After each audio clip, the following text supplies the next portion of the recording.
I still remember the first time I realized something was wrong. It was late on a Tuesday evening, the kind of night when most people were home having dinner with their families. But me, I was still at the office, surrounded by spreadsheets, quarterly forecasts, and glowing screens. I had been with the company for 9 years, long enough to know every corner of our operations and every client expectation by heart. Numbers were my language, and accuracy was my pride. But that night the numbers didn't make sense. First I thought I was overtired. I blinked, rubbed my temples, and recalculated. But no matter how many times I ran the formulas, they were wrong. Ridiculously wrong. Losses where there should have been gains. Contracts that suddenly appeared unprofitable. Invoices that had never crossed my desk. It wasn't just one report. It was all of them. That's when my stomach dropped. Someone had tampered with my work. The next morning I walked into the office a little earlier than usual. I wanted to check the files on the shared drive before anyone else arrived. As I logged in, I noticed something odd. The last person who had accessed the files wasn't me. It was Ryan. Ryan Cole, the CEO's son. He had only joined the company 3 months ago, parachuted straight into a management role he hadn't earned. He didn't know the first thing about finance or client accounts, but he strutted around like he owned the place. Most people kept quiet, choosing to tolerate his arrogance because of who his father was. But I hadn't. 2 weeks earlier, during a strategy meeting, Ryan had mocked one of my colleagues, a junior analyst who had made a small mistake on a projection. Ryan laughed in front of everyone and said, "Maybe we should hire people who can actually count." I couldn't hold back. I told him sharply that belittling employees wasn't leadership, it was bullying. The room had gone silent. Ryan had smirked, but his eyes told me everything. He wasn't going to forget that. And now here I was, staring at corrupted numbers in my reports. All last edited by him. By 9 a.m. the office was buzzing. I tried to keep calm, but my chest felt heavy, like I was walking around with a secret grenade that could go off at any second. I didn't have to wait long. At 10:15 sharp, my boss, Mr. Harrison, stormed into my office. His face was red, and he slapped a stack of printed spreadsheets onto my desk. "Lisa," he barked. "These mistakes are unacceptable. What happened here?" I froze for a second, my hands hovering above my keyboard. I wanted to explain, to defend myself, but something in his tone told me he wasn't here for excuses. He was here for blood. My heart pounded in my ears as I glanced at the papers. The same errors I had discovered last night stared back at me. Numbers twisted beyond recognition. I looked up at him, steadying my voice. "Mr. Harrison," I said carefully, "I need you to take a closer look before you accuse me. These aren't mistakes. They're alterations." He frowned, confusion flickering across his face, but only for a moment before frustration took over. "Alterations? Are you saying someone else did this?" I didn't answer right away. Instead, I reached into my bag and pulled out a small USB drive. I slid it across the table slowly, deliberately. "What's this?" he asked sharply. "Proof," I replied. He hesitated, narrowing his eyes at me before finally plugging it into his laptop. I watched as his expression shifted, his skin paling as file after file opened on the screen. I had anticipated this moment. The USB contained system logs I had quietly backed up the night before. Timestamps, usernames, and access histories. Every single change in my reports traced back to one account, Ryan Cole. Mr. Harrison's hands tightened around the mouse. His jaw clenched as he scrolled through the evidence, his face growing whiter with every click. The room was silent except for the hum of the computer. Finally, he leaned back in his chair, staring at me as if seeing me for the first time. "Lisa, where did you get this?" I met his gaze evenly. "From the audit trail. I've been documenting every suspicious change since last week." He looked down again, disbelief etched into his features. "Ryan," he muttered under his breath. I didn't say anything. I didn't have to. For a brief moment, I thought he might apologize, might admit that he'd been too quick to accuse me. But instead, he pinched the bridge of his nose and exhaled slowly. "You have no idea what you've just stepped into," he said finally, his voice low. And just like that, the game had changed. Mr. Harrison's words echoed in my head. "You have no idea what you've just stepped into." I sat frozen in my chair, watching him rub his temples as if the weight of the company had just collapsed onto his shoulders. The silence was suffocating. Finally he spoke again, his voice quieter this time. "Lisa, listen to me carefully. Do not talk about this with anyone. Not your team, not your colleagues, no one." My brows furrowed. "Why not? You saw the proof yourself. Ryan altered my work. He tried to frame me."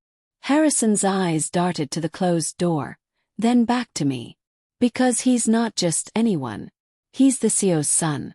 If this blows up the wrong way, it won't be him they sacrifice. It'll be you." I swallowed hard. His words stung because they felt true. In this world, nepotism wasn't just an ugly rumor. It was survival. Still, something inside me rebelled. Why should I carry the blame for his mess? "Mr. Harrison, I won't be the scapegoat. I've worked too hard for this." He sighed, leaning back in his chair. For a moment, I saw something almost like sympathy in his eyes, but then his expression hardened again. "You need to play this smart. I'll handle Ryan. For now, keep your head down. Focus on your work." I wanted to argue, but I didn't. Instead, I nodded, though my chest burned with frustration. The rest of that day dragged like a nightmare. Whispers followed me through the halls. I could feel eyes on me whenever I passed. At lunch, 2 analysts went quiet the moment I walked into the break room. It was obvious Ryan had already started spinning his version of the story. By 3 p.m., the tension was unbearable. That's when Nicole, a colleague from marketing I'd known for years, slipped into my office. She closed the door quickly, her voice low. "Lisa, what's going on? People are saying you botched the quarterly reports. Ryan's been telling anyone who will listen that you've lost your grip." Clenched my jaw. "That's a lie." She studied me, hesitant. "Then why aren't you defending yourself?" I hesitated, weighing Harrison's warning in my mind. "Because sometimes the truth needs the right timing. And trust me, Nicole, Ryan won't get away with this." Her eyes widened, curiosity mixing with concern, but she didn't press further. She just gave my hand a squeeze before slipping back out. That evening, long after most people had left, I sat alone at my desk, staring at the dim glow of my monitor. I replayed the entire day in my mind. Harrison's warning, the whispers, Ryan's smear campaign already taking root. I should have been furious, but what I felt most was determination. I wasn't going to let Ryan define me. I had spent nearly a decade building this department. I had trained most of the people now running client accounts. My numbers had saved contracts others thought were dead. And now some spoiled manboy thought he could undo all of that with a few altered spreadsheets. Not this time. I opened my private folder on my laptop, the one I had started keeping after noticing the first odd changes. Inside were dozens of screenshots, time-stamped logs, and even emails Ryan had corrected in ways that made no sense. Piece by piece, I had built a paper trail enough to prove that what was happening wasn't incompetence. It was sabotage. Still, one question haunted me. Why? Yes, I had embarrassed him in that meeting 2 weeks ago. But was his ego really so fragile he'd risk everything to destroy me? Or was there more at play here? The next morning answered that question. I arrived early again, hoping to get ahead of whatever storm Ryan was brewing. As I settled in, I overheard voices drifting from the conference room down the hall. Ryan's voice, sharp and mocking, carried through the glass walls. "She's unstable," he said. "Ever since the divorce, she's been slipping. Numbers don't lie. We can't afford someone like that handling clients." My stomach turned to ice. Divorce. He was using my personal life now. Another voice chimed in, one of the junior managers. "But Lisa's been here for years. She closed the Kingsford account. She's reliable." Ryan laughed. "Reliable? She's a liability. Trust me, it's only a matter of time before she cracks completely. I stood frozen in the hallway, every word cutting deeper. He wasn't just sabotaging my work. He was building a narrative, piece by piece, designed to erase me. I walked away quietly before anyone noticed me listening. My hands trembled, but not from fear, from resolve. By noon, I was called into another meeting with Mr. Harrison. He looked weary, dark circles under his eyes. "Lisa, I've spoken with Ryan," he said carefully. "He claims your reports were simply errors, mistakes you're now trying to cover up. He even suggested you might be struggling personally." The air in the room thickened. "He's lying," I said flatly. Harrison nodded slowly. "I believe you. But belief isn't enough in this business. You need to be ready for what's coming." I leaned forward. "Then let me be clear. I've kept every record, every log. If he thinks he can bury me with stories, he's in for a surprise." Harrison studied me for a long moment, then gave a small, almost imperceptible smile. "Good, because I think you're going to need it." That night, as I left the office, my phone buzzed with a message from an unknown number. My breath caught as I read it. "Stay quiet, Lisa, or you'll regret it." For the first time since this started, I realized Ryan wasn't just playing office games. He was escalating, and I had to be ready. For a moment, I stared at the message, my grip tightening around the phone until my knuckles turned white. Threats now.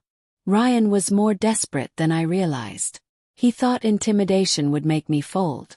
He had no idea who he was dealing with. Instead of panicking, I forwarded the message to my personal email, preserving it as evidence. Then I locked my phone, exhaled slowly, and reminded myself of the promise I had made the night I found the first altered file. I will not be erased. The following days were a blur of tension. Rumors swirled faster.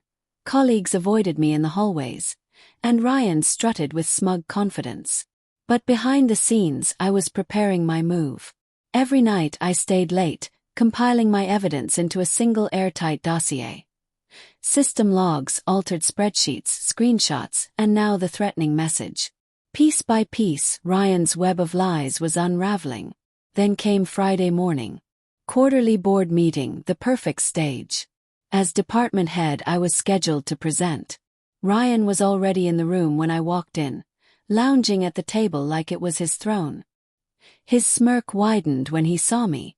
"Careful with the numbers this time, Lisa," he said loudly enough for the directors to hear.